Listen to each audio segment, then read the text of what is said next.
Hello everyone, welcome to the top of the morning. Today, we are going to get a look inside one of the most oldest and most high-tech communications units in the military, the 51st Expeditionary Signal Battalion Enhanced. Sitting down with us is their senior enlisted leader, Command Sergeant Major Angela Canova. Angel, thank you so much for being here today on the show. Thank you. Thank you for having me. I'm excited. Well, your journey has been pretty unique, right? Talk a little bit about that, and first of all, share with us what branch you're in, how long you've been in, and what that journey looked like for you. Sure. So I've been in almost 24 years. I hit my mark in July, July 22nd. Wow. So I joined right out of high school. Once I was in, I actually came in initially as mortuary affairs. Okay. And then eventually there was a need for signal soldiers. And so I then did a reclassification and I've been signal for the last almost 16 years. Wow. And I've had 9 different duty stations. I've been deployed 4 times to multiple locations, had a lot of experiences throughout my career. Wow. Well, it's an honor to be here with you, and thank you for your service. Really appreciate that. Thank you for your support. We appreciate that. Yeah. So when you look at your journey, that started in high school. Did you have an idea just graduating, like you knew exactly what you wanted to do, or was this kind of like a topic of interest or a career that was of interest? So my dad was like a real big Army guy. Okay. Like he was in for about 8 years, Okay. Air National Guard. And so I was regularly surrounded by Army stuff, Wow. Army movies, Army boots, Army cots for beds. Right. So I always had an interest, just based on my influence. And then when I was around 16, about to turn 17, I had made the decision at that point. So I actually enlisted into the delayed entry program, which kind of locked in my job as mortuary affairs. So as soon as I was out of school and graduated, I would know that when I was leaving, where I was going, what I was doing. Wow. Yeah. Incredible. How cool. So when it comes to this next generation of workers, there's so much they can add, right? There's a different perspective, a different way of doing things. And I think there's a lot that next generation can add. But how do you keep this next generation motivated, disciplined, and focused when the stakes are so high? That's a big question. I think that I have kids. Yeah. I have a 20-year-old, and then I have a 10-year-old or a 9-year-old and an 8-year-old. Okay. I think I have an advantage. At least I like to think so. Sure. Because I get to keep up with the things that are going on with those generations. I think that finding some type of relatable conversation or common ground, generally outside of the Army, to try to connect with the people around you, and it applies to everyone. So I think that it changes through the generations, but still needing that connection is required in order to know what motivates them, in order to understand the things that I need to do and say in order to get them to want to do the things that we need to do to accomplish missions. Yeah. So I think that it relies on those interpersonal connections and rapport and trust and confidence that you build with your soldiers around you. And so discipline comes from a different area. Discipline comes with our Army regulations, with our requirements, with the mission that's at hand. So I don't feel like discipline changes with a generation. It just changes the way we approach it generationally. Yeah, these are great leadership topics, and that's what you're talking about, is leadership and leading this new generation. That's critical. And I think you're right. Having younger kids as well gives you a different perspective as well, and how to have those conversations with them and how to kind of bring them along, so to speak. That's really great. Thank you. So when you look at their native tech skills, a lot of these younger people, younger generation, grew up with a lot of tech around them. That's what they know, and so that gives them a really big head start. But do you think that there's some old habits they still need to kind of potentially break when it comes to being so connected to all the technical devices and all the technology? Are there some old habits that might need to be broken, or would you change how you would approach that? Yeah, so I don't think that the old habits necessarily need to be broken. The habits that they may have joined with might need to be shaped in the way that we can utilize it to the Army's benefit, to the Department of War's benefit, realistically. And so wanting to try to change their, as a person, the technology that they know and they have grown up with, absolutely, completely different from what I know or knew, of course. So yeah, I think that shaping it into the mold that we need it to be, but that massive head start. I love how you put that, because it is absolutely an accurate depiction of these soldiers that are transitioning into the military. Absolutely gives them the massive head start. I think that technology isn't necessarily the concern, but teaching them how to do the basic things that soldiers do within the Army. And that's where we kind of struggle, getting them on board, influencing them. Again, the influences around you as you grow up, as you get older, are the things that are going to shape you into the person that you are. That's good. I love the word shaping. Yeah. Because it really takes something that somebody is already accustomed to, and then kind of using that, leveraging it, shaping it into something that can even make them greater as a person. So that's a really good way to put it. So when it comes to training somebody, there's a heavy mental side of what you do and what enlisted military members do. And when it comes to networking as well, while keeping up with the physical demands. So when it comes to the heavy mental side of networking and keeping up with those mental demands, how do you handle that? How do you navigate that? Yeah, so I mean, we are very methodical, very deliberate, planning, executing, and things like that.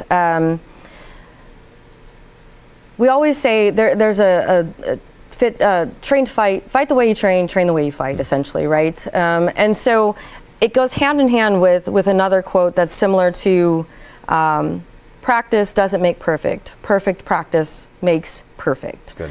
And so if you take those two and you kind of just smash them together, and then you move forward in your planning and your training like that, then you get to where we need to be. So you start off small and you continue to add on top of pressure, controlled adversity, and you just continue to do this repetitiously. And so we train the soldiers over time. Okay, we're going to start you off with a little bit. For example, we're going to start you off with a 3-mile ruck march. Okay. We're gonna move to a 6-mile ruck march. We're gonna move to a 9-mile, and then you just progressively add, but you train. Okay. You start small, crawl, walk, run type phases, and so with that comes the mental agility, the mental stability that you eventually, over those repetitions, you just learn how to do that.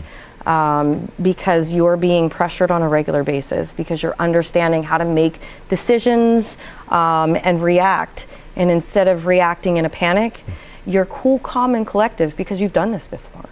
You've trained this way. That's powerful. I love that. How do you keep, when you look at an entire organization, how do you keep them ready to move forward, ready to roll with the tools and the gear used that are constantly changing? So the world is constantly changing.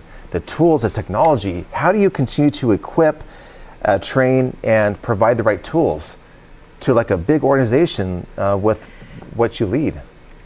So many years ago, there was a similar question that was asked as we were moving into Iraq and Afghanistan and going forward through the global war on terrorism. And the response was similar to we work with essentially what we have. Our technology may not evolve as quickly as other people or other other organizations, but we, with the native technology skills that come in with those soldiers, we learn to experiment. We learn to innovate. We've created commands specifically for those types of things. We have the newest futures commands. We have the cyber center of excellence and things like that. So we have opened opportunities for those soldiers who are coming in with those native technological skills to come in and say, hey, this is what I knew from out here. This is what I learned while I was a civilian, and these are the things that I think could help us here. And so we continue to evolve with the equipment that we have, and move forward with those soldiers and those leaders that are innovative, that are learning new things, that are trying new things, that are outside the box. That critical thinking, big for us. Really you have to be able to do that in order for us to continue to advance with the rest of the world around us. So absolutely. Yeah, appreciate that. I have often wondered kind of how do you keep up with all that? I mean, there's just so much happening, so many people that you're in charge of, and how do you keep people moving in that direction? So thank you for kind of clarifying. How do you, in the Army, staying cool is a big deal. Staying calm, focused, focus on the mission. And how do you train your team to stay cool and to solve problems with their primary, when their primary technology completely fails or gets jammed? So you're moving along, things are going well, so to speak, and the technology, there's a failure. How do you stay calm and collected in that moment?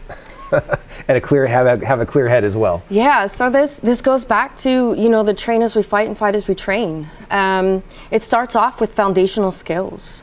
And so as long as the soldiers are starting with their foundational skills and then continuously being added onto that and advancing in that technology and the education that they're receiving, that's how we do it. So I'm sure that the Army offers tuition assistance for soldiers to go and get degrees and things like that. That is big for us as well. The degrees, the CompTIA certifications or A+, Security Plus, like those types of things continue to help us advance in the Army.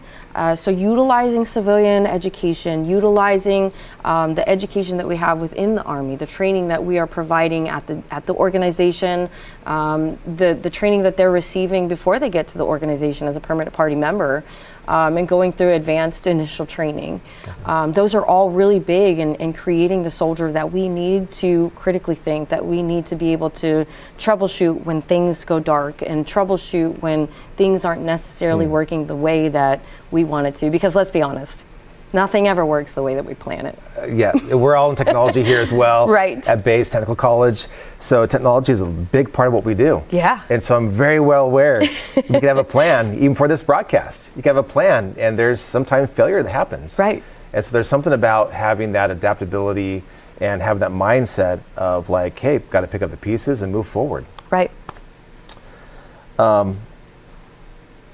Would you say in your line of work, is technology a really big deal? Oh yeah, absolutely, absolutely. So I have to be honest. When I first made that change in my career in the Army, I'll never forget going to my first duty station, which was actually here. And I was a staff sergeant, so I had come over from mortuary affairs, and I was already, an E6. Wow. So coming over as a staff sergeant, not knowing anything about computers, I'll never forget showing up to my first unit, and the soldiers in the section saying, the signal soldiers in the section saying, "Sergeant, do you play World of Warcraft?" And I'm like, "No, what is that even?" Yeah. So I think that technology is absolutely massive for the majority of our soldiers, not just at work, but at home too, which is insane, because you're at work and this is the thing that's stressing you out the most. All of this technology that's not working for me the way that I need it to work, but I'm going to go home and I'm going to decompress on my technology. Yeah. On my video game, on my setting up server stacks in my own home. Like, these are what the soldiers go home and do. And I'm like, I don't know how you do it. Yeah. Technology, like, I leave it at work. Right. I don't want to do it when I go home. So I got my mom like, "Hey, can you fix the router?" And I'm like, No. I just want a break. Call the people, like call the other people that do the things, because Right. I just need like my decompression. Yeah. Again, influence growing up, and I think Yeah. that those younger soldiers that have grown up around that, they decompress with those things. My decompression is like going home and just walking around, Sure. So yeah, technology is huge for all of us. Yeah, it's so true. So let's talk about when things go dark, right? What's the first thing that you would tell a soldier to remember to keep their head straight? And what I'm talking about is when there's no power or there's no Wi-Fi in the field, which is a big deal. I mean, technology is where everything rides. All the communications on technology, right? I mean, you're in the communications sector. So what happens when things go dark? And what's the first thing that you would tell a soldier, and talk about that a little bit? Yeah, so the first thing that always comes to mind is what went wrong. We're problem solvers. At the end of the day, regardless of what technology we have, what technology we don't have, we're problem solvers. So the first conversation is, hey, let's go figure it out. Let's go find out where the issue lies, and then let's start troubleshooting that. And always layer one, right? That's where we always start. Right. You got to start checking cables. Yep. Start making sure somebody didn't trip over something. Make sure everything is still plugged in. And it seems silly, but it's absolute, like, again, foundation. That's the foundation of where we reside as communications. Yeah, So- sometimes it's very simple, right? Yeah. It could be a cable or a connection, and the problem's solved. Yeah, absolutely. So Absolutely. I think just kind of starting there, and then if that layer one is not working, then you go to the next layer and kind of go on from there. Right. So, Yeah, absolutely. And that's exactly where I generally start with soldiers, and regardless of the issue, to be quite frank, regardless of the issue, if we're all black or we're not all black, if there's something that arises, okay, let's kind of use that OSPF, layered model, troubleshooting model to fix the problems just in general. Okay, well, where is the root cause? Right. How did we get here? And then again, we try to be very methodical, very systemic, and we try to understand so we can get at the root of the problem and not just create a Band-Aid. Yeah, that's good. Yeah, thank you. So how do you use the deep history that you that a kid has, or the deep history that you have? How do you share that with somebody that's new, that maybe is newly enlisted, or that just joined the team last week?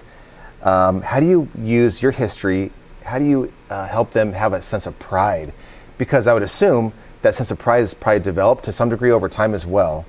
Talk about that a little bit, kind of your history, your experience, and then how do you kind of download that to somebody that is newer? Yeah, so that's a really great question, and I absolutely love it. So there's a lot of things that we do, and I think this goes back to, this is a full circle, right? Understanding their influences as they were growing up is a big part of it, and understanding, again, which one of those, how those things can be shaped, and the things that they were prideful at home, does that translate into the Army? Ensuring that they understand Army values, because we have, a list of our own values, and ensuring that we can influence and impart that on the soldiers as well.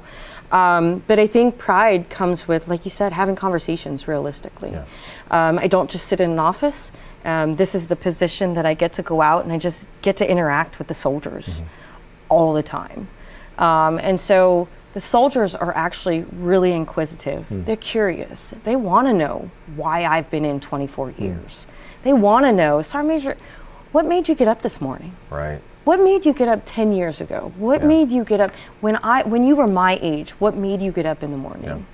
And I think just having those conversations, just in general, like those help pave the way for the soldiers to understand what they're getting themselves into, what type of family you should be creating to ensure that they want to come back the next day. Yeah. And just always like being present.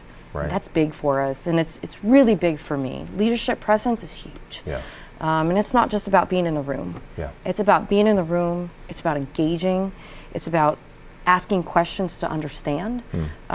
It's about having compassion and grace and just really keeping a humane aspect to something that is it's a corporation, it's an organization. That's good.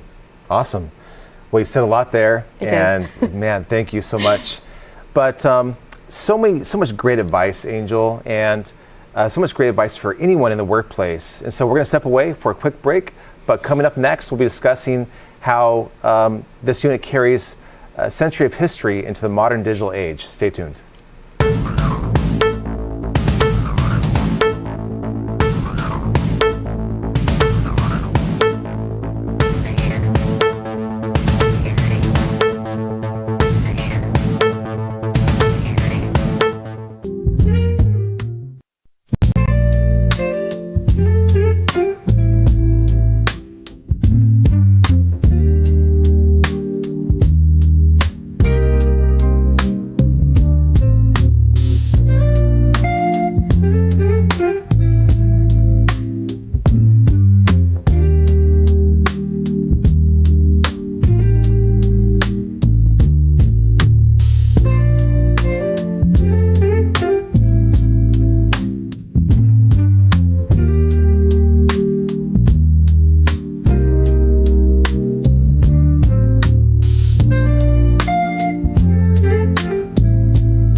Welcome back for a final segment here on Top of the Morning.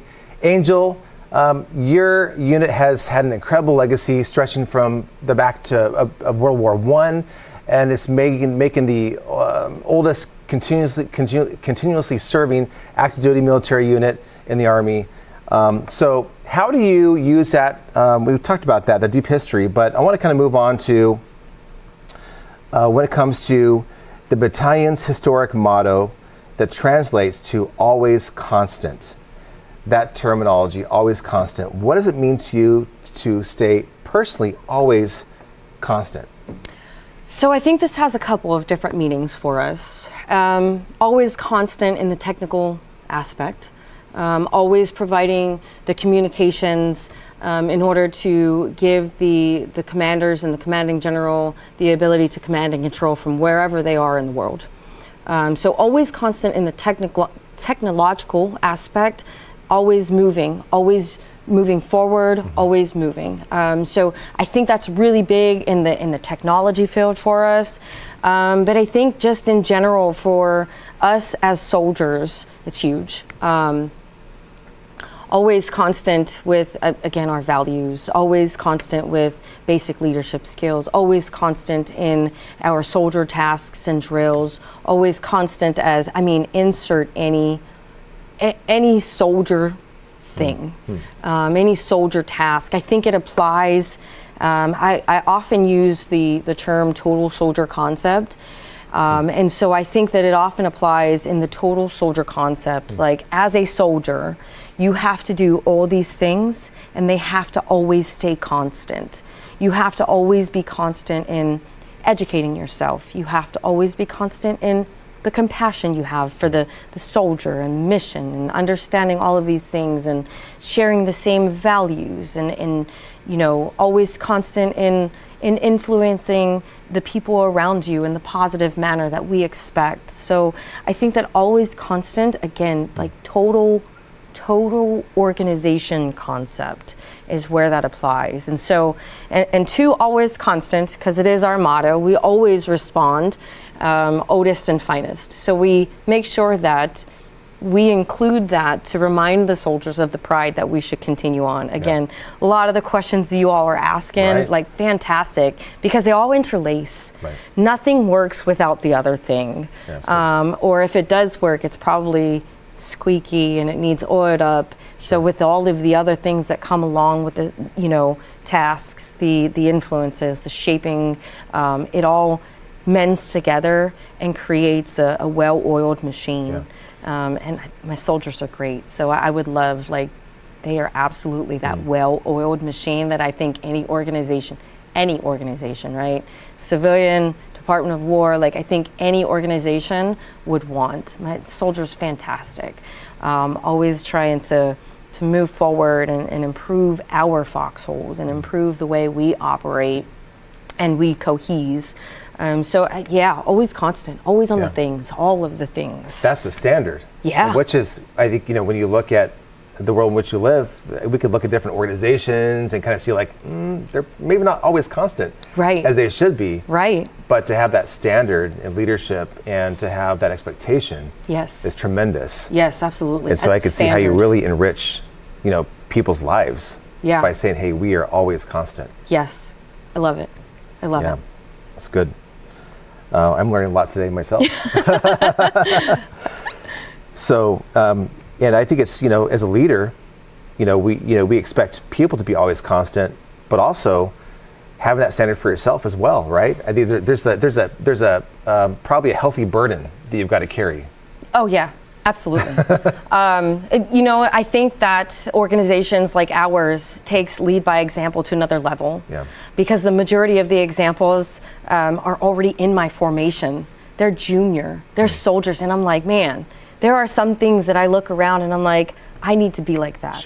That's where I need to be too, because I'm not perfect. Right. And as a leader, we have to often humble ourselves. So looking into my formation and seeing these amazing soldiers do all of the things that we are asking and requiring of them, and then they tell you that they're doing, I'm doing this, Sergeant Major, and you're like, you're doing that too? You've done that also? You've been training for that? And I think just looking into the formation and being like, I have to lead this formation. I have to ensure that what I am doing, they're going to want to emulate. Yeah. They're going to want to do. But then I look in and they're doing all these amazing things already, and I'm like, man, you guys are awesome. Yeah. Like I can't, like, this has been the most, this is one of the positions that you're like, I would do this all over again. And I've only been there a short period. Right. It's amazing. The soldiers are amazing. The mission is amazing. The unit and the organization and the history, rich history, amazing. Yeah, that's good. Thank you. When it comes to somebody, you mentioned yourself, you grew up, your father was in the military, but when somebody is maybe in high school, middle school, high school, trying to figure out, man, what's my career path? What am I going to do with my life? When you look at your own life in retrospect, coming out of high school, what would you advise them when it comes to kind of figuring out what that career path would look like? And what are some of those things that would kind of lead somebody, maybe it's their character or maybe it's their interest, into a similar career path as you, Army, maybe a different branch? Is there anything that you can kind of think of when it comes to somebody kind of navigating that career path, going down that road of, hey, you know what, I want to serve this country? Yeah, that's a big deal. It's a big life decision, right? And it takes time. Yeah. And as we mentioned, influence and understanding. What I would suggest is start off with talking to people, people that have been in, people that have thought about going in, and understanding why they didn't go in or why they chose not to go in. And then you get to make that, again, big life decision and sign that dotted line over to the Army or the Air Force or whatever sister service that they want to, join. And just take a good look at it and say, this is what I want. I know this is what I want. And then just set yourself goals. Yeah. And I think that's big. You come, and then life changes. I didn't join the Army thinking that I was always going to stay in the Army, and that's okay. Sure. I still woke up every morning loving the Army, being excited to go into work and do mortuary affairs. And then it became about, first it was about the comrades that were on the left and right of me, my peers. It was about taking care of the deceased. It was about taking care of the families of the deceased. And then it moved on to taking care of all of that and my soldiers, because now I'm a non-commissioned officer. And that happened pretty early on in my career. I was a staff sergeant by 4.5 years in the Army at the early age of 20. So those things are the things that you have to know you want to do those, but set those goals. And then refine them. You're always refining them. You're always reassessing them. And again, we're methodical, right? So it's a circle. You assess, you evaluate and assess, and then you refine, and then you implement the new goals or your new desires. And that's realistically like the expectation of people coming in as well. Just taking a look at, is this what I want? Is this what I want to do? Be realistic with yourself. These are the things that are going to be required of you. It's physical. Yeah. It's mentally taxing. But do you think it's worth it? Right. Do you think that you can handle it? Do you think that with the training that we're going to provide you in any of the services, is that going to get you to the place that you need to be? Yeah. And are you going to be happy there? Because we want you to want to be here. Right. We want you to want to serve. We want you to want to wake up every morning and say, I'm going to go do this 12-mile ruck march, get this 35 pounds on my back, and I'm going to be happy about it. I'm going to smile. I might crawl away at the end, but I want to do this. This is what I want. And I'll tell you, after 24 years, I wake up and I'm like, I'm going to go do this 12-mile ruck march with these 35 pounds on my back. Yep. And I'm going to smile and I'm going to say, great job. Yeah. Now let's get back to work. Yeah. Let's go do all the other things that we have to do. Yeah. I think that just having that true conversation with yourself is a big part of it. And seeing what's going to motivate you every morning when you wake up. One day at a time. Right. What's going to motivate you, and then you figure out from there, and you just continually evaluate and reassess and then implement your new goals and continue to move on. That's wonderful. Well, you have shared so much with us today, Angel. Thank you. Really appreciate that. This has been a really good conversation. I've learned a ton, and I hope everyone join us has learned a ton as well. But I love the perspective you gave and on your leadership and how you really navigate. I mean, you're obviously a great leader. There's no question about that. So thank you for sharing those leadership lessons. And right now, we're going to sign off. So that's all for today. We'll see you next time right here on Top of the Morning. Thanks for watching.